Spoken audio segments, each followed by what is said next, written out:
आपल्यावर पुत्रापेक्षा श्रेष्ठ आहे असे मानवजीला ज्यांनी प्रेम केलेलं आहे. आणि त्याच परिस्थितीत राम राजाने सुद्धा काही कमी कष्ट केलं नाही.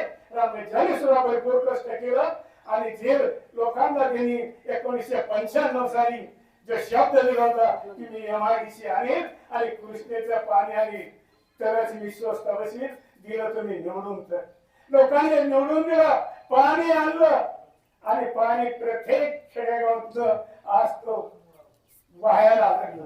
आज नाही तर कृष्णाचं पाणी आपण कवते सोमतीला जाऊन कृष्णाचं पाणी आणत होतो. मारुती राजा राम राजाने आपल्या घरामध्ये कृष्णा गंगा माय आणून ठेवलेले आहे. आणि हेच परंपरा तुम्हाला टिकवायची असेल तर राम राजाच्या पाठीमागे गंभीरपणे उभं राहिलं पाहिजे. राम राजाला साथ दिली पाहिजे. कुणीतरी बाथा मारल्या किती कुणी सुद्धा हा केलं आला उदय केला पण तोंड तांब्यावर पाणी कुणाची आणायची शक्ती झाली नाही, कुणाचं झालं नाही. ते राम राजाने करून दाखवलेलं आहे.